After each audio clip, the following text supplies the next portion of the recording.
ओम अरहम। जो भाई बहन सामायिक लेना चाहते हैं वो सामायिक के लिए तैयार हो जाएं। मत्थयेन वंदामि एक सामायिक की आज्ञा। करेमि भन्ति सामा इयं सावज्जं जोगम पच्चखामि जाव नियमं मोहत्तम एगम पज्जुवासामि दुविहं तिविहेणं न करेमि न कारवेमि मनसा वैसा कायसा तस्य भन्ते पडिक्कमामि निंदामि गरिहामि अप्पाणं वो सिरामि। एक सामायिक काल तक 5 आश्रव 18 पाप सेवन का 2 करण 3 योग से त्याग है। 5 बार नमस्कार महामंत्र। नमो अरहंताणं नमो सिद्धाणं नमो आयर्याणं नमो वैझाणं नमो लोई सब्ब साहुणं नमो अरहंताणं नमो सिद्धाणं नमो आयर्याणं नमो वैझाणं नमो लोई सब्ब साहुणं नमो अरहंताणं नमो सिद्धाणं नमो आयर्याणं नमो वैझाणं नमो लोई सब्ब साहुणं नमो अरहंताणं नमो सिद्धाणं नमो आयर्याणं नमो वैझाणं नमो लोई सब्ब साहुणं नमो अरहंताणं नमो सिद्धाणं नमो आयर्याणं नमो वैझाणं नमो लोई सब्ब साहुणं येसो पंचण मुक्कारो सब्ब पापनाशुनो मंगलाणं च सब्बी सिंह पडमं हवै मंगल। श्रद्धा से नमन करे हम तेरा, अनुसरण करे हम पल पल में, स्मरण करे हम महावीर स्वामी। भौतिक सुख छोड़ संयम का पथ अपनाया, ममता के आगे आत्मा में ध्यान लगाया। जग को परिवार बनाया, तू मैं का भेद मिटाया, करुणा का रस बरसाया। महावीर स्वामी श्रद्धा से नमन करें। वीतराग परमात्मा महावीर को नमन। परमाराध्य गुरुदेव की चरणों में वंदना। यहाँ उपस्थित आत्म जिज्ञासु, अध्यात्म जिज्ञासु भाइयों और बहनों, समय सार के अंतर्गत आश्रव अधिकार का स्वाध्याय हमारा चल रहा है और इस अधिकार में हम समझने का प्रयत्न कर रहे हैं कि कर्मों का बंधन किस रूप में होता है, कब कितना होता है, कौन सा कर्म बंधन लंबे समय तक टिकता है और कौन सा बंधन टेम्परेरी होता है। इन सब पर हम विस्तार से चर्चा कर रहे हैं।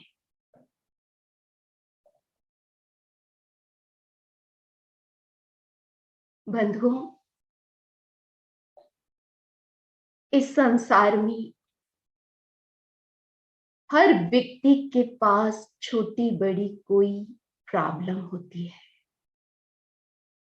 हर इंसान छोटी बड़ी कोई भूल करता है और उसके शरीर में, मन में छोटी बड़ी कोई बीमारी होती है।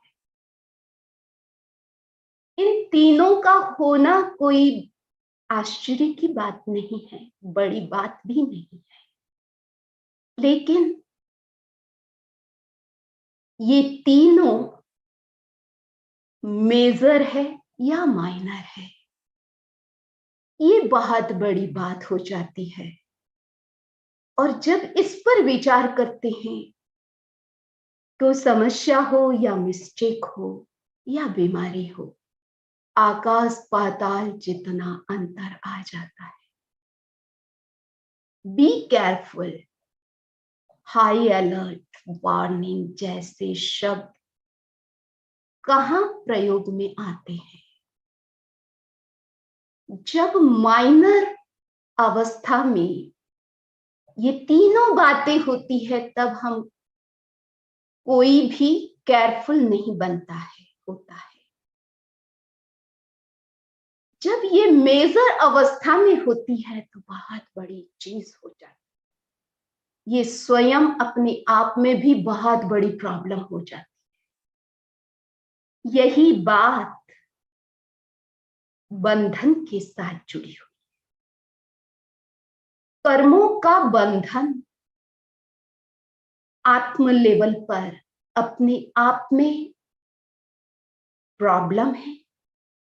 बंधन ये स्वयं के साथ की जाने वाली मिस्टेक है, और कर्म बंधन अपने आप में बहुत बड़ा रोग है।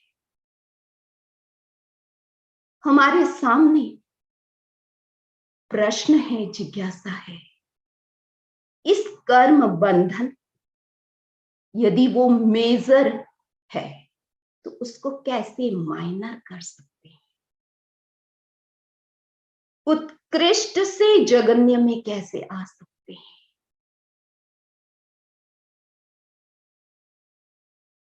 तो यहां बताया गया, दंसण नाण चरितम जम परिणमदि जहन्न भावेन नाणी तेण दुबज्जति पोग्गल कम्मेन विविहेन।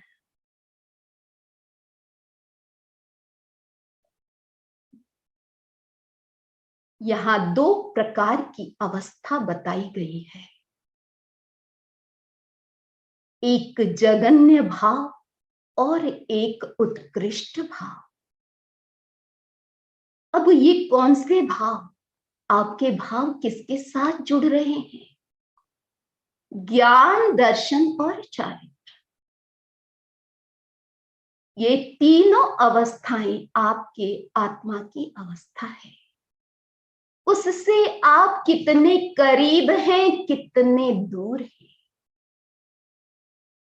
जितने जितने आप दूर हैं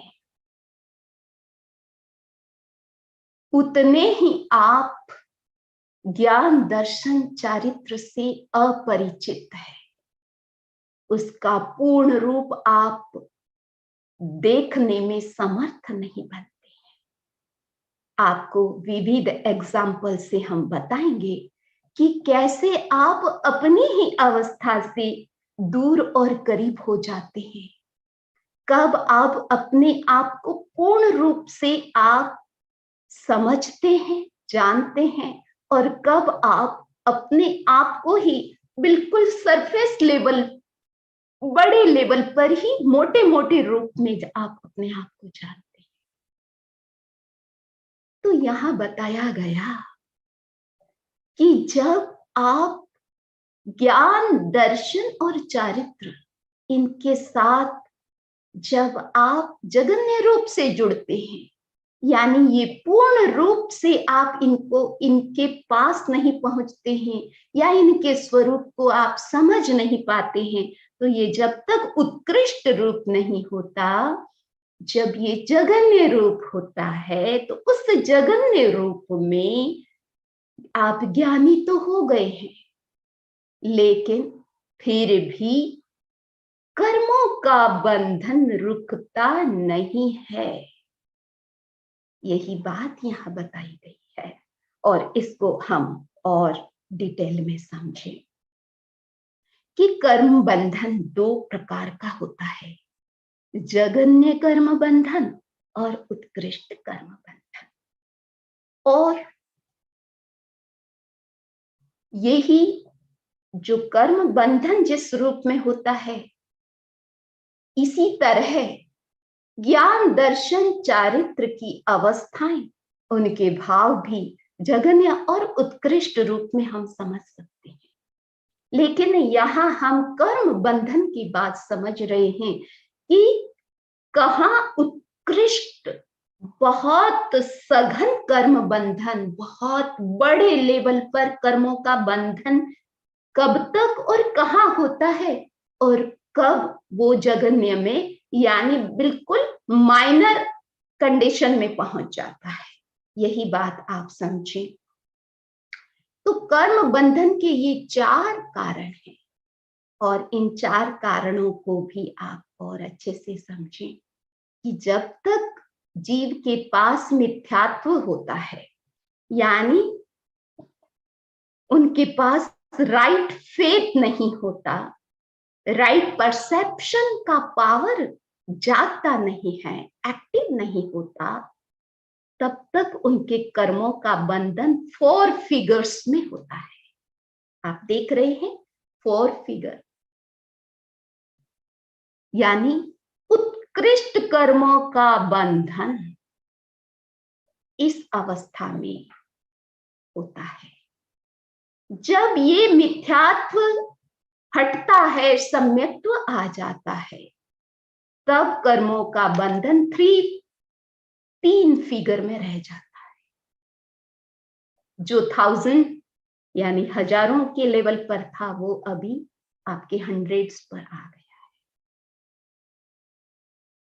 और यहाँ मिथ्यात्व से बंधन हो रहा था, वो चला गया। अब मिथ्यात्व से बंधन नहीं होगा क्योंकि सम्यक्त्व आ गया।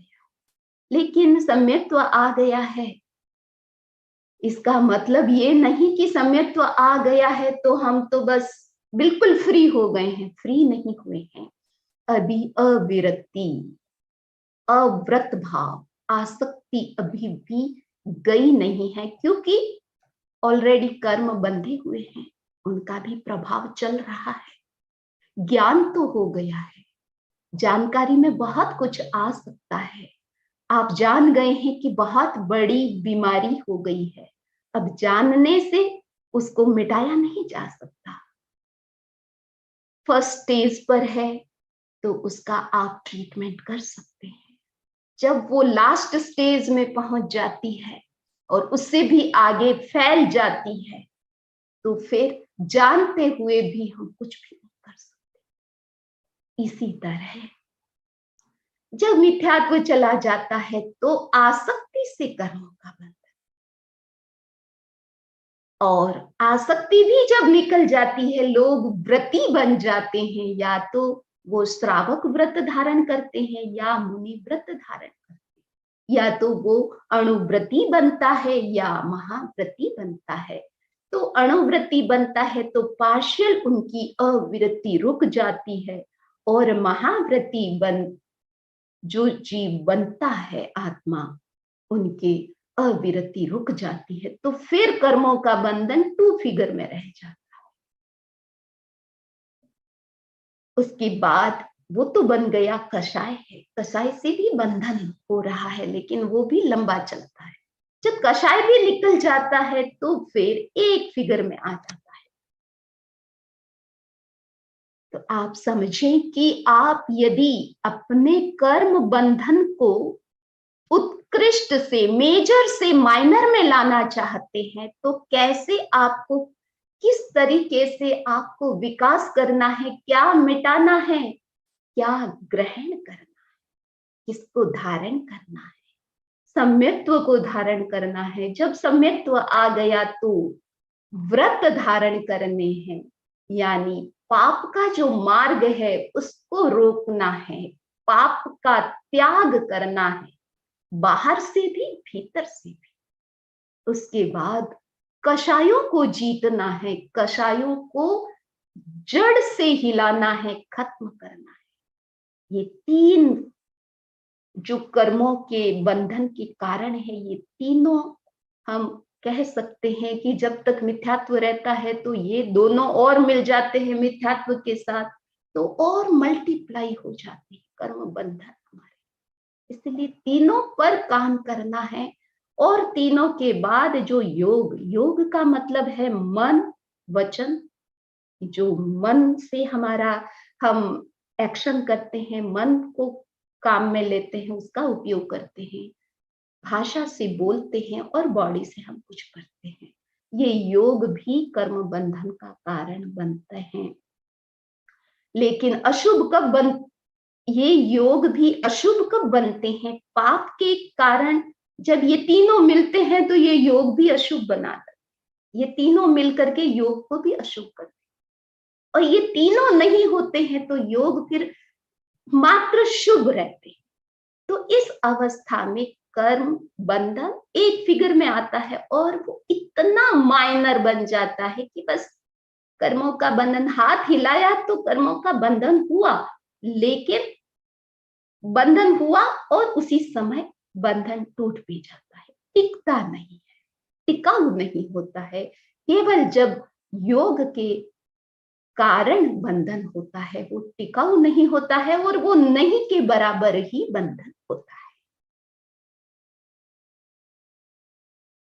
इसी बात को हम जगन्य और उत्कृष्ट को समझ रहे थे। तो जब हम जितने दूर होते हैं वो और दूर चले जाते हैं और फिर हम नीचे देखते हैं, जैसे हम फ्लाई करते हैं और फ्लाइट से जब हम नीचे देखते हैं तो हर चीज जैसे खिलौने की तरह छोटी छोटी हो जाती है। घर भी छोटे, लोग भी छोटे, जो कुछ भी दिखाई देता है वो बहुत छोटे रूप में दिखाई देता है। इसी तरह जब हमारे ज्ञान दर्शन चारित्र ये जगन्य भाव में होते हैं, जगन्य भाव का मतलब पूर्ण रूप से विकसित नहीं होते, पूर्ण ज्ञान की अवस्था, पूर्ण दर्शन और चारित्र की अवस्था नहीं आती। तो एक पार्शियल रूप में हमारे पास ज्ञान दर्शन और चारित्र की शक्ति कहें या उसका स्वरूप जागृत होता है, प्रकट होता है। उस अवस्था में बंधन चालू रहता है, लेकिन वो बंधन उत्कृष्ट नहीं होता, बंधन भी जगन्य हो जाता है। बहुत माइनर लेवल पर हमारा बंधन होता है। अब कैसे होता है आप देखिए कि गुणस्थान जैसे मिथ्यात्व गया तो गुणस्थान आया, यानी सम्यक्त्व आया, मिथ्यात्व गया और सम्यक्त्व आ गया। तो मिथ्यात्व से जो बंधन हो रहा था वो बंधन रुक जाता है। मिथ्यात्व से कहते हैं कि मिथ्यात्व की अवस्था में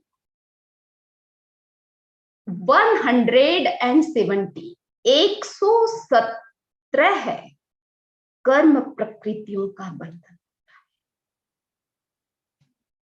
तो मिथ्यात्व चला गया, सम्यक्त्व आ गया, तो मिथ्यात्व जिन जिन कर्म बंधन का जो कारण बन रहा था मिथ्यात्व, तो वो बंधन सब रुक जाते मिथ्यात्व के कारण, क्योंकि मिथ्यात्व रहा ही नहीं तो वो सब बंधन चले जाते हैं। तो सम्यक्त्व आ गया। अब सम्यक्त्व आने के बाद उसके नंबर घट जाएंगे और 77 तक पहुंच जाते, यानी 117 थे, वो घट करके कितने हो गए हैं? 77 अंक। इतने कर्मों का बंधन, इतनी प्रकृतियों का बंधन चालू रहता है, क्योंकि मिथ्यात्व अब नहीं रहा। तो अब किस मिथ्यात्व चला गया तो कर्मों का बंधन अब किससे हो रहा है? मिथ्यात्व से नहीं, लेकिन अविरति से। व्रत नहीं आया है पूरा पूरा पाप का जो वे है, जो पाथ है आने का, वो रुका नहीं है।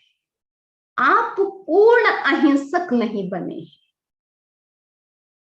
पूरे पापों से, सब प्रकार के पापों से आप मुक्त नहीं हुए हैं, इसीलिए कर्मों का बंधन अविरति से होता है। तो ये गुणस्थान आपका मिथ्यात्व चला गया तो आप चौथे गुणस्थान में आ गए, और चौथे से जब आप व्रती बनते हैं तो पांचवें छठे गुणस्थान में आ जाते हैं। पांचवें छठे गुणस्थान में आसक्ति पार्शियल कम हो जाती है या पूर्ण रूप से कम हो जाती है। तो यहाँ इसका बंधन, इससे जो बंधन हो रहा था अविरति से, अव्रत से हो रहा था, आसक्ति से हो रहा था, वो रुक जाता है। तो फिर उसके बाद किससे बंधन हो रहा है? उसके बाद कषाय से। और ये कषाय क्रोध मान माया लोभ से बंधन कब तक होता है? कब तक इसका एग्जिस्टेंस? 10वें गुणस्थान, 10वें गुणस्थान के अंतिम समय तक इसका बंधन चलता है और उसके बाद बंधन नहीं। 10वें गुणस्थान तक कषाय का बंधन। अब कषाय रुक गए यानी खत्म हो गए हैं, तो 10वें गुणस्थान के बाद जो भी बंधन होगा वो ओनली योग से होगा।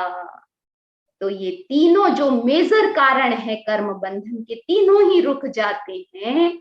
और ये जो बंधन है, योग से जो बंधन हो रहा है, वो कब तक होगा? 13वें गुणस्थान के अंतिम समय तक ये योग का बंधन चलता है। ये केवल शुभ बंधन होता है और टेम्परेरी, बस आया गया ऐसा बंधन होता है।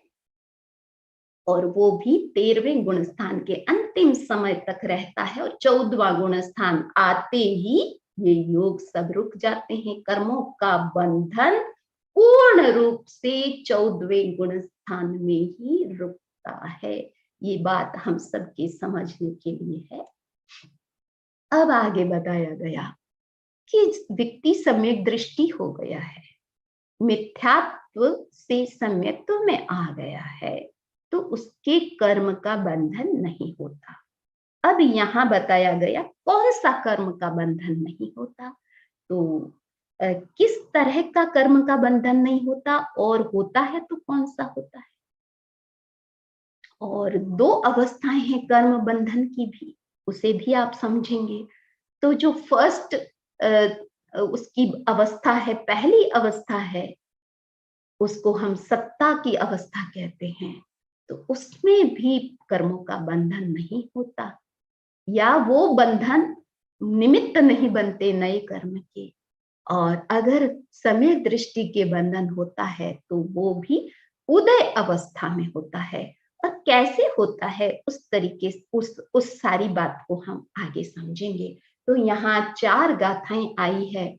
इस गाथा में बताया गया कि जो कर्म बंधन की 2 अवस्थाएं हैं, एक एक्टिव अवस्था, एक्शन में जब कर्म आ जाते हैं, और पहली अवस्था होती है वो एग्जिस्टेंस की, वो केवल एग्जिस्टेंस के रूप में हमारे में रहते हैं, वो एक्टिव नहीं होते, एक्शन में नहीं आते हैं। तो 2 अवस्थाओं में सम्यक दृष्टि के किस तरीके से बंधन होता है।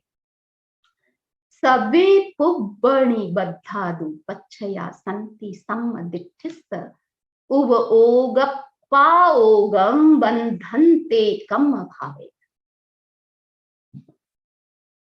पहले जो कर्म बंधे हुए हैं और वो कर्म बंधन के कारण जब सम्यक दृष्टि के भी उदय, जो पहले बंधे हुए कर्म हैं वो जब एक्शन में आते हैं, तो उस समय अगर राग द्वेष भाव आता है उपयोग में, तो वो बंधन का कारण बनता है। संतादूनि रुव भुज्जा बाला इत्थि जहेव पुरी सस्स बंधदी ते उव भुज्जे तरुणी इत्थि जह नारस।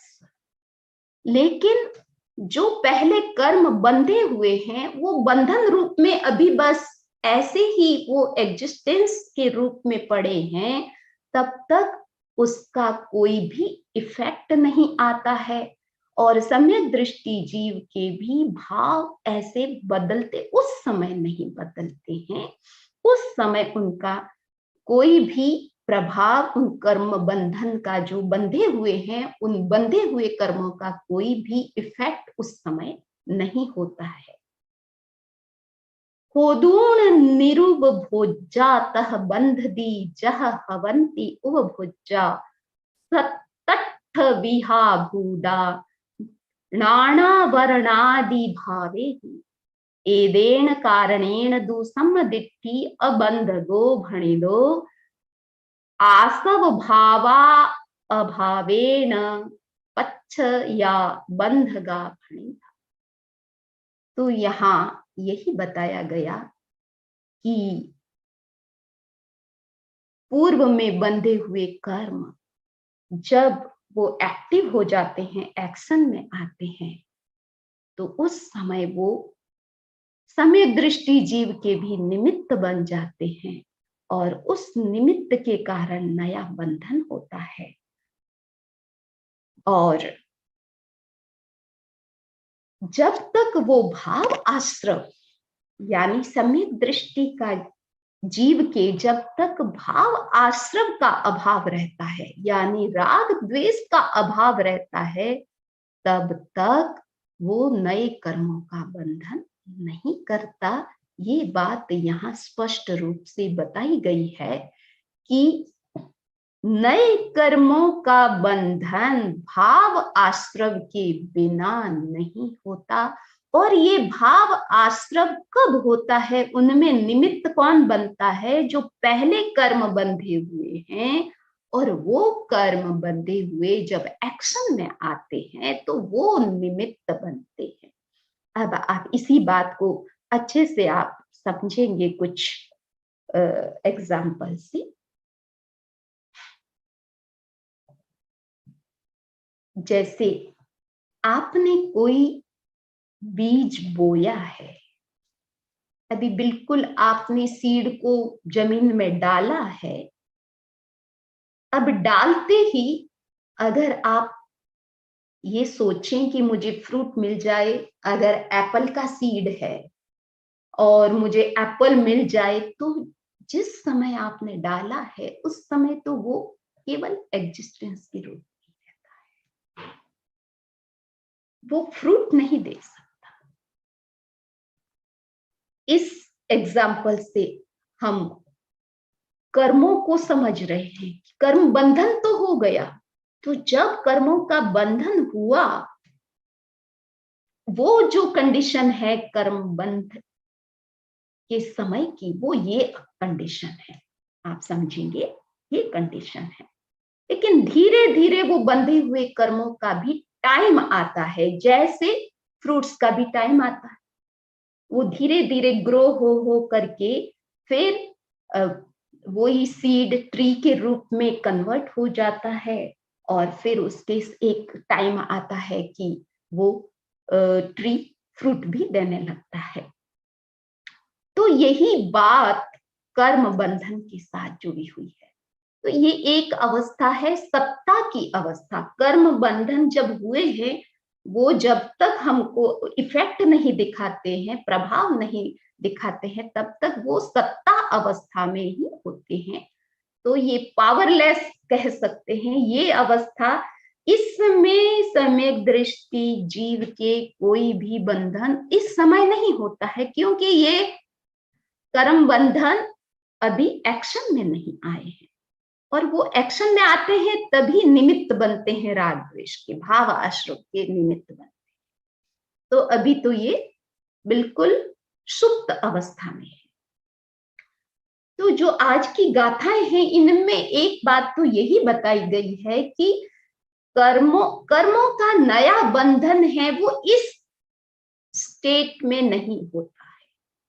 कब नया बंधन कब होता है? जब कर्म एक्शन में आते।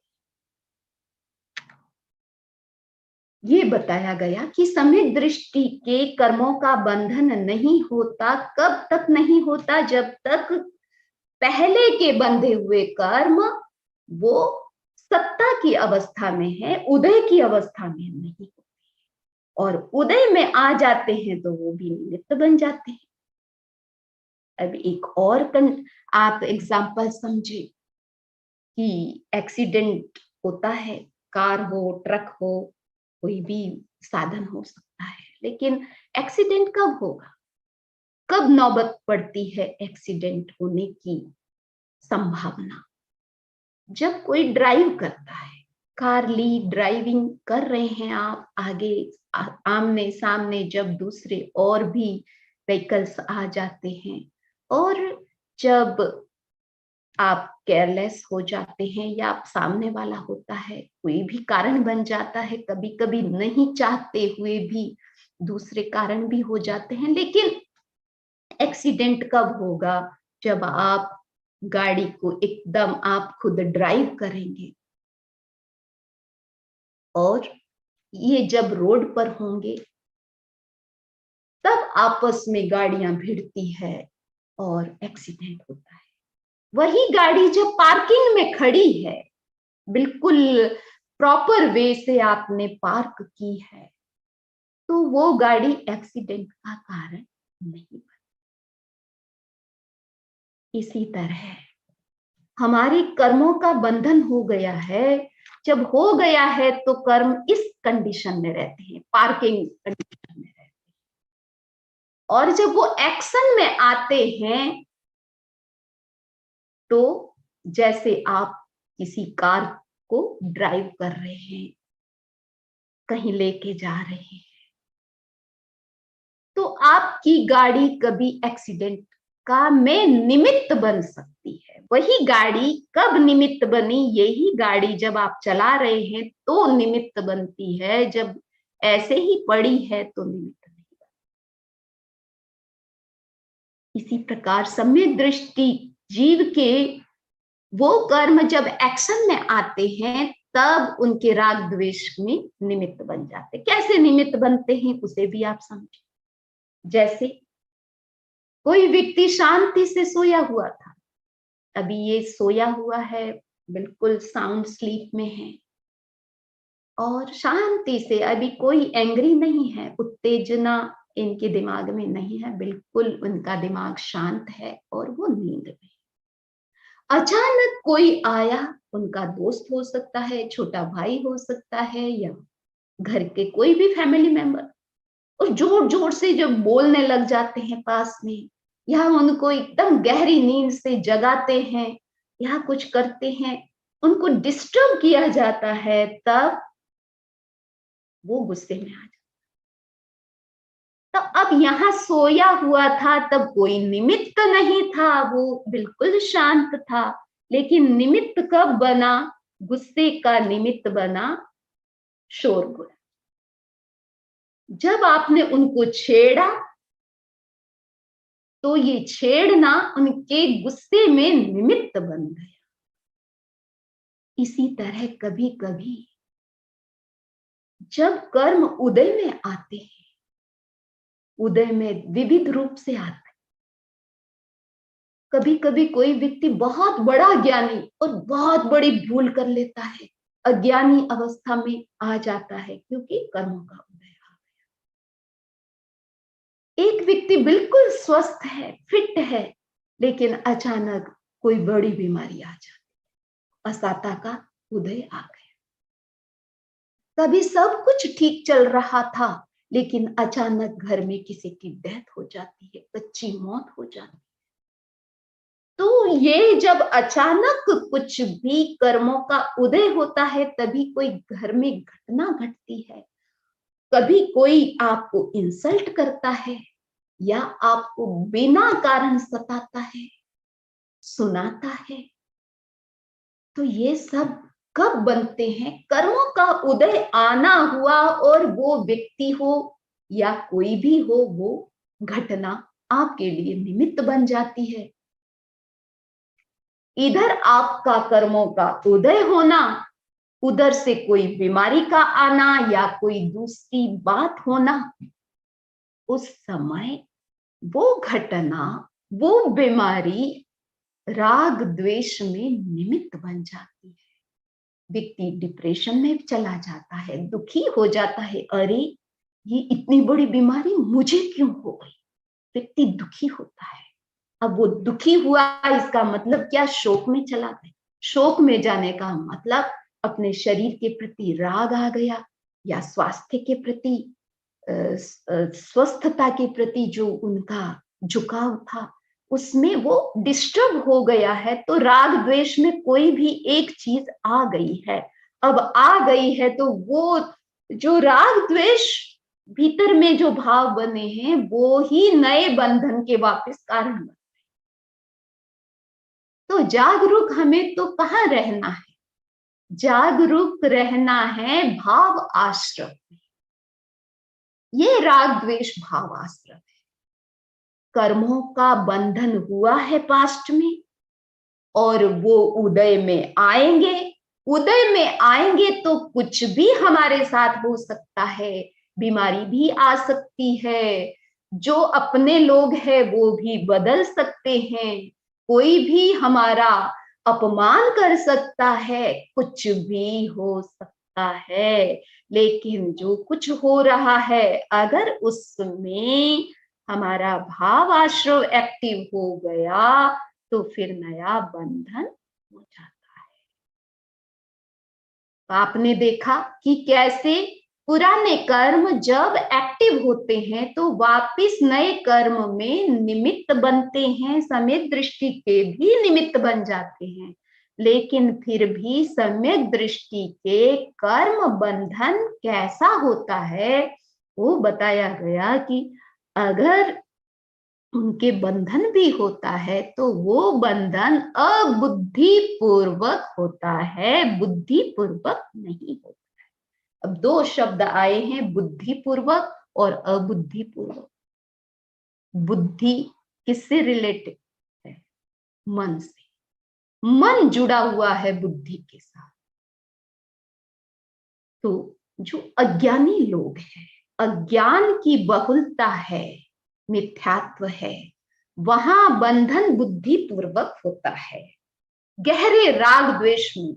यानी यहां इच्छा जुड़ी हुई है कर्म बंधन के साथ, आसक्ति जुड़ी हुई है, आपके खुद के भाव जुड़े हुए हैं, आप खुद इन्वॉल्व हो रहे हैं। तो मिथ्यात्व और अज्ञान अवस्था में कर्मों का बंधन बुद्धि पूर्वक होता है। वहां व्यक्ति का मन भी जुड़ जाता है और उनकी इंद्रियां भी एक्टिव हो जाती है। मन के पीछे ये इंद्रियां जैसे मन ऑर्डर करता है वैसे ही आपकी आंखें, आपके कान, आपकी जीभ, आपकी पूरी बॉडी उसी तरीके से एक्शन करती है। तो जैसे बच्चे आइसक्रीम खाते हैं, उनको रोका भी जाता है तो भी वो नहीं रुकते हैं। क्यों? क्योंकि उसके प्रति उनकी आसक्ति है, वो अपनी इच्छा से खाते हैं, खुश होकर के खाते हैं, इन्वॉल्व होकर के खाते हैं। इसी तरह अज्ञानी जीव कर्मों का बंधन इसी तरह करते हैं, इच्छा पूर्वक करते हैं, उनकी खुद की इच्छा उसमें जुड़ी हुई। इन सम्यक दृष्टि जीव इस संसार में रह करके अबुद्धिपूर्वक उनका जो बंधन होता है उनके साथ इच्छा नहीं जुड़ती है, उनके साथ उनकी मजबूरी। कौन सी मजबूरी? पीछे जो कर्मों का बंधन बंधा हुआ है उसके कारण वो जब उदय में आते हैं तो कोई राग का कारण बनता है, कोई द्वेष का कारण। वो जानता है कि मेरा ये राग है इसके प्रति, फिर भी जानते हुए भी वो उस राग को तोड़ नहीं पाता है। यानी अपनी तरफ से कोशिश करता है कि मेरे राग न हो, मेरा राग कम हो। वो सब राग हो रहा है, उसे जान रहा है, लेकिन उस राग के पीछे उसकी मजबूरी है और वो मजबूरी है कर्मों का प्रभाव। कर्मों का जोर ज्यादा है और उसका खुद का जो पुरुषार्थ है वो पुरुषार्थ कम पड़ रहा है उसका।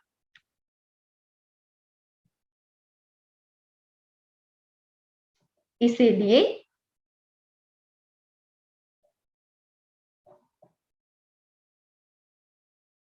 इसीलिए नया बंधन उनके हो जाता है। जैसे कोई सर्वेंट है, किसी के घर में जाकर के काम करना होता है, कभी कभी अवस्था छोटी होती है जिसको हम कहते हैं बाल कर्मी। अब अवस्था छोटी है, लेकिन छोटी अवस्था में भी काम के लिए उनको भेज दिया जाता है, तो वो क्यों जाते हैं? इसलिए जाते हैं कि उनकी मजबूरी, घर नहीं चल रहा है, उनके घर की आवश्यकता है।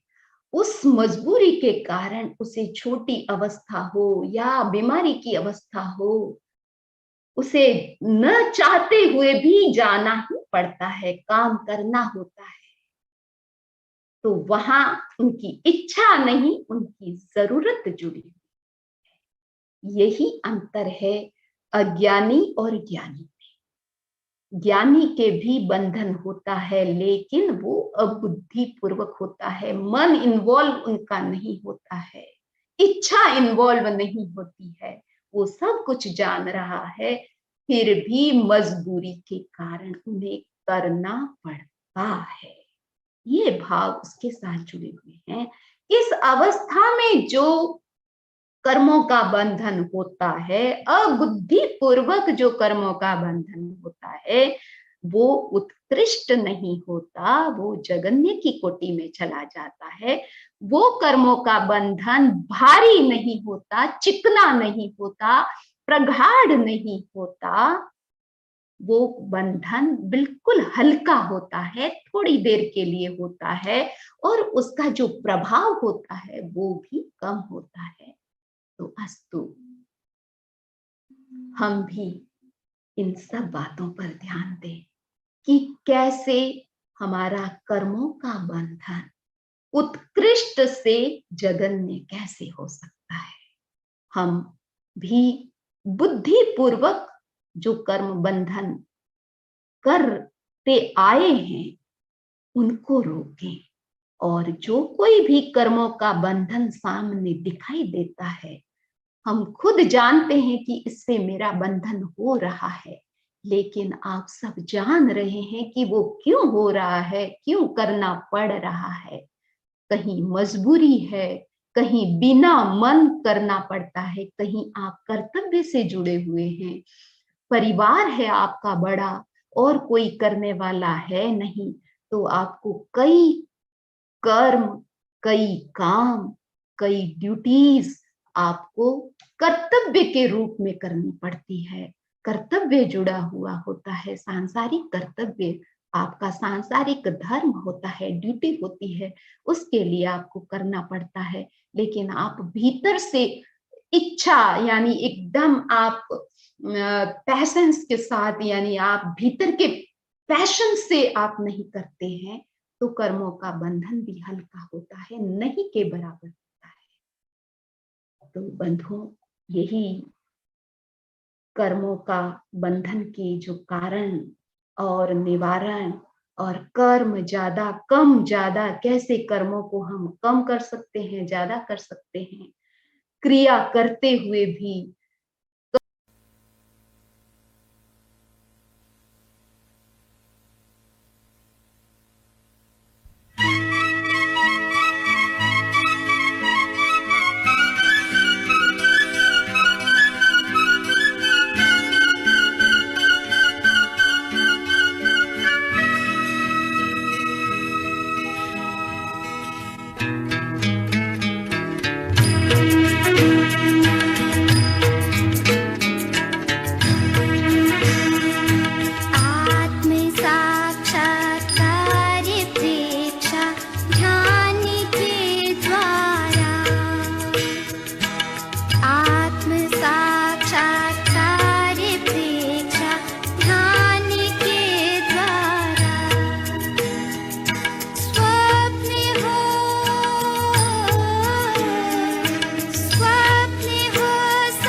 सामायिक को पाल रहे हैं। 9वें सामायिक व्रत में जो कोई अतिचार दोष लगा हो उसकी मैं आलोचना करती हूँ। मन की सावध्य प्रवृत्ति की हो, वचन की सावध्य प्रवृत्ति की हो, काया की सावध्य प्रवृत्ति की हो, अवधि से पहले सामायिक को पूरा किया हो, सामायिक के नियमों की सार संभाल न की हो। तत्सम इच्छामि दुक्कड़म। 5 बार नमस्कार महामंत्र। नमो अरहंताणं नमो सिद्धाणं नमो आयर्याणं नमो वज्राणं नमो लोय सब्ब साहुणं नमो अरहंताणं नमो सिद्धाणं नमो आयर्याणं नमो वज्राणं नमो लोय सब्ब साहुणं नमो अरहंताणं नमो सिद्धाणं नमो आयर्याणं नमो वज्राणं नमो लोय सब्ब साहुणं नमो अरहंताणं नमो सिद्धाणं नमो आयर्याणं नमो वज्राणं नमो लोय सब्ब साहुणं नमो अरहंताणं नमो सिद्धाणं नमो आयर्याणं नमो वज्राणं नमो लोई सब्ब साहुणं येसो पंचण मुक्कारो सब्ब पापनाशनो मंगलाणं च सब्बी सिंह परमं हवै मंगल। ओम अरहम। जय जिनेन्द्र। समणी प्रतिमा प्रज्ञा जी इन समणी पुण्य प्रज्ञा जी इस प्रेरणा से आज की माला ओम नमो सिद्धाणम, ओम नमो सिद्धाणम, ओम नमो सिद्धाणम, ओम नमो सिद्धाणम, ओम नमो सिद्धाणम। अब सुने मंगल पाठ।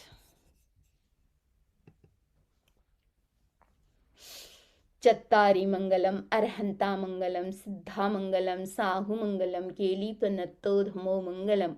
चत्तारि लोगुत्तमा अरहंता लोगुत्तमा सिद्धा लोगुत्तमा साहु लोगुत्तमा केलीपनत्तोधमो लोगुत्तम।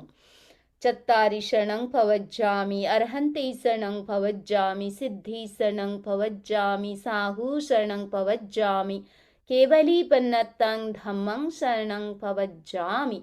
विघ्नहरण मंगलकरण स्वाम भिक्षुनु नाम गुणोलख सुमिरण करे सरे अचिंत्या काम। अंगूठे अमृत बसे लब्धि तना भंडार श्री गुरु गौतम समरिये वांछित फलदातार मन वांछित फलदातार। ओम अरहम, ओम अरहम।